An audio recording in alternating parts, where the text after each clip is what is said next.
Sustainable development has become the popularized expression for Agenda 21.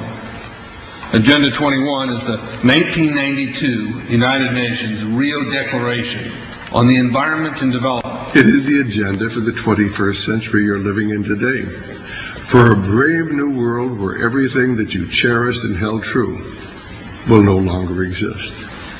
Agenda 21 defines itself as the comprehensive plan of action to be taken globally, nationally, and locally by organizations of the United Nations systems. It also elevates nature above man.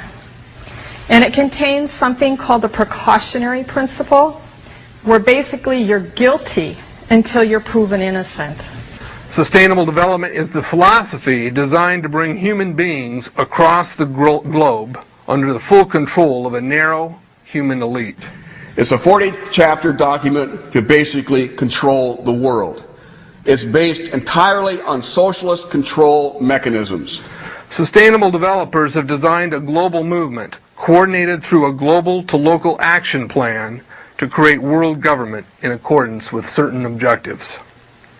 These objectives include an end to national sovereignty, the abolition of private property, the restructure of the family unit, and increasing limitations and restrictions on mobility and individual opportunity.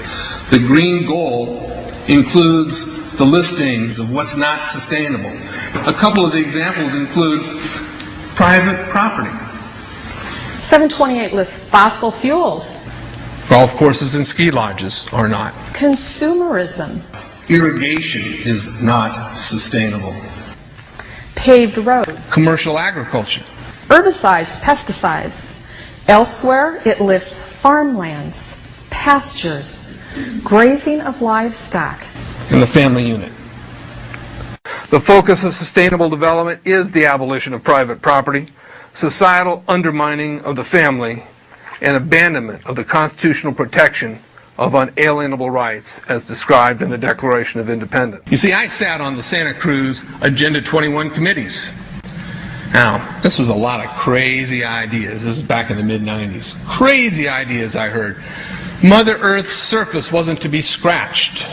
Human beings were to be concentrated into human settlement zones.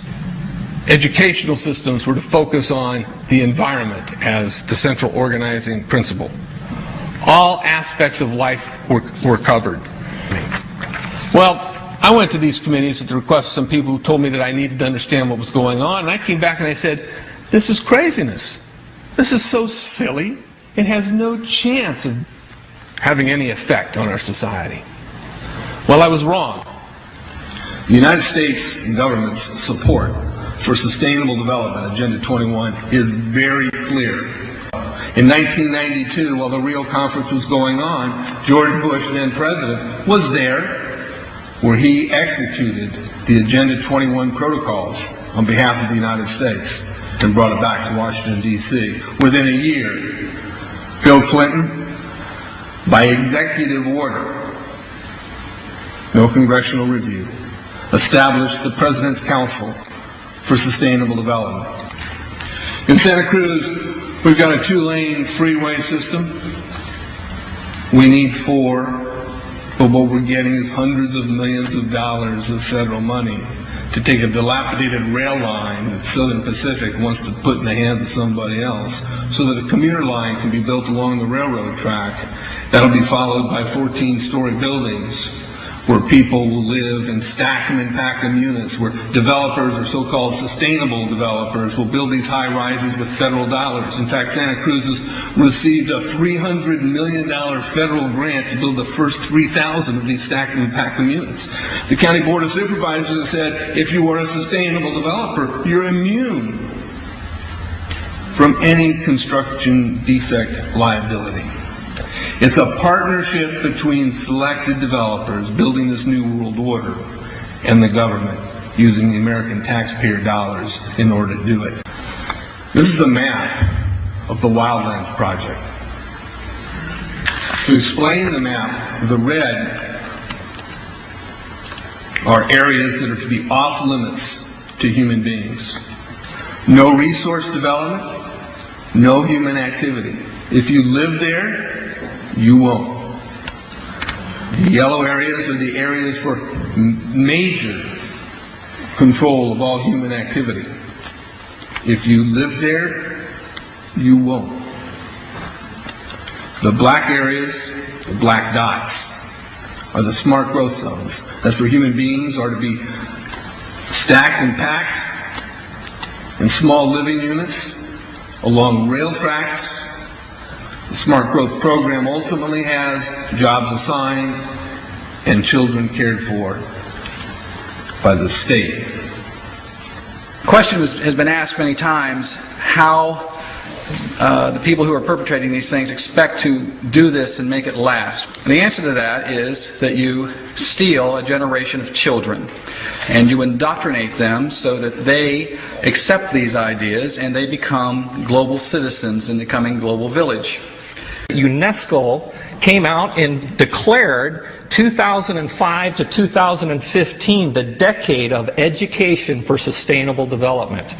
But they go on to say that it will encompass the 40 chapters of Agenda 21. That is your federal national curriculum. The entire purpose of second grade social studies is to transfer loyalty from the family to the government and teach them about sustainable economic consumption. Students construct their own understandings of reality and realize that objective reality is not knowable. So why bother? The truth is, the truth, which keep men free, is being suppressed in order to prop up the attitude training agenda. And it moves on. This is our new math called connected mathematics. Standard 3 tells us that students learn that mathematics is man-made, that it is arbitrary, and good solutions are arrived at by consensus. Most of us assume 2 plus 2 is always going to equal 4. You're wrong. We might reach a new consensus. How well does it work? Well, they tell you in the teacher's guide in the back, it tells us that because the curriculum doesn't emphasize arithmetic computations done by hand, some students may not do as well on tests assessing computational skills. We believe such a trade-off in the favor of CMP is very much to the student's advantage in the world of work. Our children are mathematically illiterate on purpose. How do I know on purpose? Why isn't this just a basic bad idea? Because the Sustainable Development Plan tells us so. Generally, more highly educated people who have higher incomes consume more resources than poorly educated people who tend to have lower incomes. In this case, more education increases the threat to sustainability. Charlotte Iserby, I owe you an apology. I did not believe for the longest time it was a deliberate dumbing down. I thought the dumbing down was a natural consequence of a bad idea. Folks, it's deliberate. It's deliberate. The sustainable globalist goal is the orchestration of a planned fall of American principles, values, and lifestyles. The effect on the average American will be devastating. With modernizing technology, the ordinary person will live without independence, privacy, or substantive rights. Another press conference that I attended was the ICLE group, the International Committee for Local Environmental Initiatives. It helps in the implementation of Agenda 21 in all of our local communities. And one of the speakers was a Harvey Reuven, who happens to be the vice chair of ICLE. And I asked him about the correlative rights that Americans derive from the United States Constitution and the Bill of Rights. And that, of course, is your individual liberties, your private property, your freedom of speech. Asked about it clashing with Agenda 21. And you know what his response was? Individual rights must take a back seat to the collective